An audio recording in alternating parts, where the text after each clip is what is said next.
12 years old, my parents isolated my family from everyone we ever knew and everyone in the outside world, and we proceeded to hide in our house in a perfectly normal neighborhood, never talking to anybody, barely ever leaving the house from that point forward. Here's the first part of how that story started.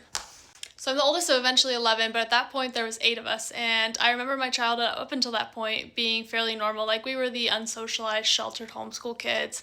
We still went to church every Sunday. We'd go to like one church activity a week. We'd see our cousins. We'd see extended family. I remember very vividly like going to one birthday party as a kid and being like the weird homeschool girl there because I had almost no experience being inside someone else's house, and everyone else was dressed as superheroes because it was a superhero party, and I was dressed as a Disney princess because we weren't allowed to watch superhero movies. I didn't have a lot going on, so when my parents wanted to ground me at 12 years old, I remember the only thing they could really take away from me, because I didn't have a cell phone, we didn't watch much TV, I wasn't hanging out with friends after school, was to take away my contact lenses, because I hated to wear my glasses. I had the worst vision in the world. They gave me a headache, and that was something that was so important to me, so they would take away my contact lenses. So I remember one Sunday, right when I turned 12, I had to wear my glasses to church for whatever reason, because I was grounded from my contact lenses.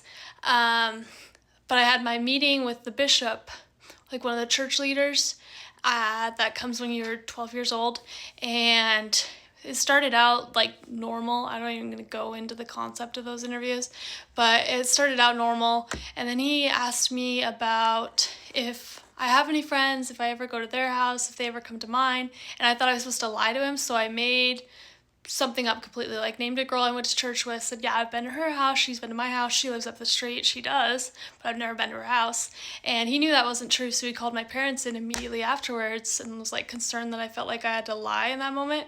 Said that like if they ever needed any help taking their kids to anything, activities, friends' houses, everybody in the neighborhood is basically part of the church, and they'd all be happy to help drive kids around because my dad's the only one who drives. And I remember my parents coming home from that and relaying that information to me, and then saying that people at church were basically trying to take their kids away and tell them how to parent their kids. We were never going to go back to church again. So we didn't, and from that point forward, we started driving across town or to the next town over to go sit in the hallway of churches, like a different ward every week, listen to the meeting on the intercom, and then leave before anybody could talk to us. And we were just conditioned that the neighbors, everybody outside of the house, were a threat. And I remember even writing like poems at 12 years old about how the neighbors were spying on us, and we had a sign on the door that said, please don't knock or ring, people are sleeping, so people wouldn't come to the door. And if someone did knock or ring, we had like protocol for stay completely silent, act like nobody's home. Sometimes we'd go peek through the windows to see who it was, but we weren't supposed to do that. And we wouldn't ride our bikes in the front yard anymore. We weren't allowed to be playing in the neighborhood. We had all of the blinds closed at that faced the street, so that nobody could see inside of the house that was driving down the street or anything like that, like complete lockdown. And that's really just where it started, so I'll get more into it in the second part.